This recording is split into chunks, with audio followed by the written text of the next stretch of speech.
Welcome back mga ka-travel. For today's video ay magluluto po tayo ng ginataang kalabasa na merong sitaw at hinaluan po natin ng kalimasan. Yan. So guys, yung unang proseso natin ito ay nagpakulo tayo ng unang gata. Nilagyan natin ng sibuyas, bawang at luya para mawala yung langsa. And then pag kumulo na, ilagay na natin yung kalabasa. And kapag half cook na yung kalabasa ay ilalagay na natin ang alimasag. So yun guys, half cook na rin yung ating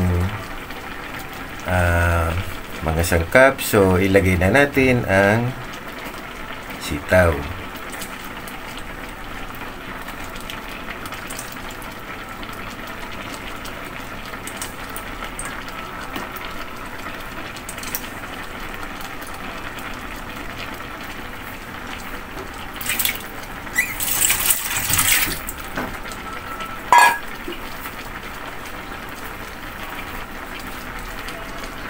So guys, marami pang option yan. Pwede nyo rin yan lagyan ng, ng malunggay, okra, or talong. Depende sa inyo kung anong mga gulay na kinakain nyo at hindi.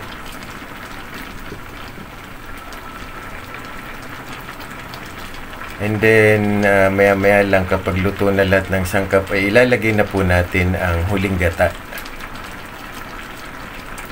So, takpan muna natin para maluto ang ating mga gulay.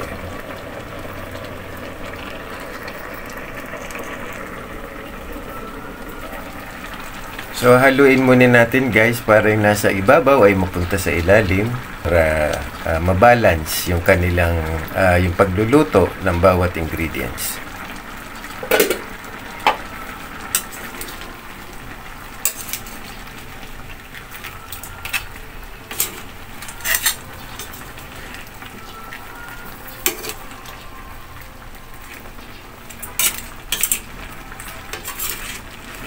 Siguradong malasa at malinamnam ang ating ulam sa pananghalian ngayon dahil po basta seafoods, alimasag or hipon ang inihalo ninyo sa kalabasa ay tiyak na masarap ang magiging resulta.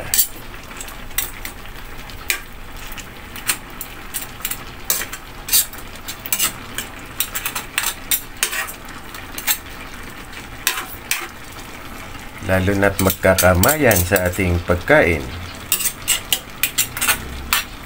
So yan guys, medyo namula na yung ating alimango. Pwede na natin siyang lagyan ng asin.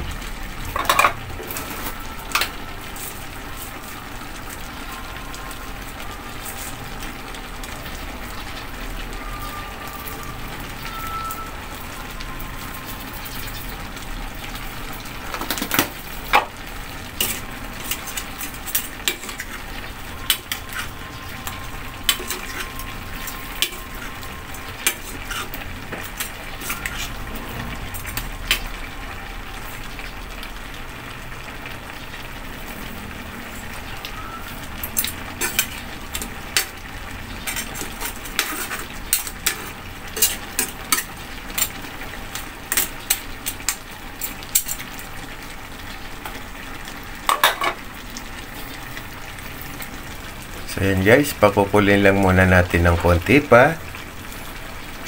At maya-maya pa ilalagay na natin ang panghuling gata.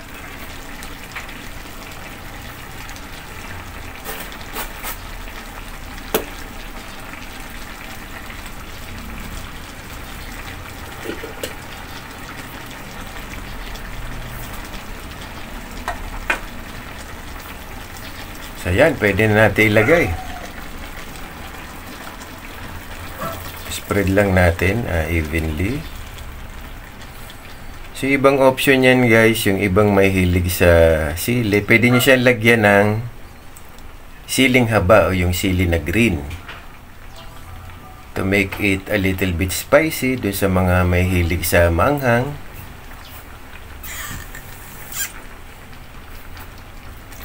Siyempre, kung kayo naman ay merong kids, siguro mas prepared nyo na lang na walang sili.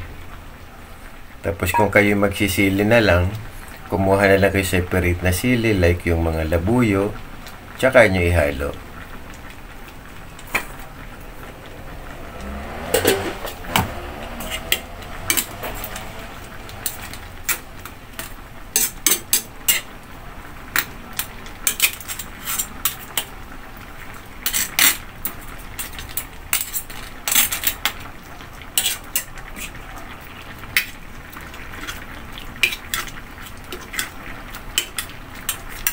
So guys, sige, tatakpan muli natin at lulutuin na lang natin ang huling gata.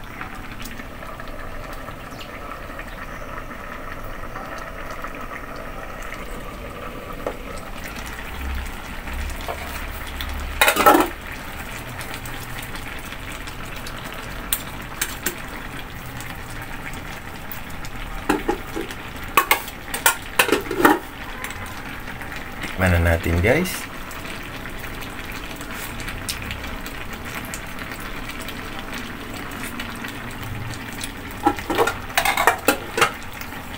Kulang pa siya ng konting asin.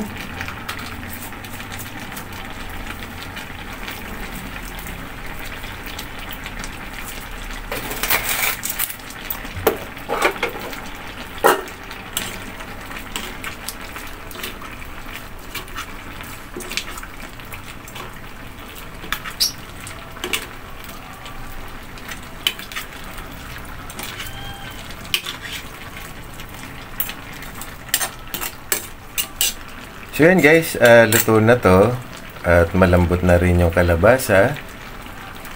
And hintayin ko na lang maluto ang gata at ang timpla natin ay nagdagdag tayo ng konting asin dahil medyo matabang pa. So hingi lang ako sa inyo guys ng isang pabor to please subscribe, like, share and comments to my channel at ACT Tugade. Ang inyo pong lingkod, si Jun Tugade po, nagsasabing ang kalusugan ay ang ating kayamanan. Then always choose the best food for you, for your healthy choice and healthy living. So mas masarap yung mga organic food or mga fresh foods na iyong binibili sa palengke, lalo na mga fresh na gulay, fresh meat, fresh seafoods. Or kung kayo ay merong backyard, is mas mainam na magtanim kayo ng gulay sa mga paso kung kayo merong space. And then dito ko na puputulin ang aking vlog for today. Ang ating pong menu is ginatang kalabasa na may sitaw at nilagyan po ng alimasag. Isa na naman po itong Pinoy cooking recipe.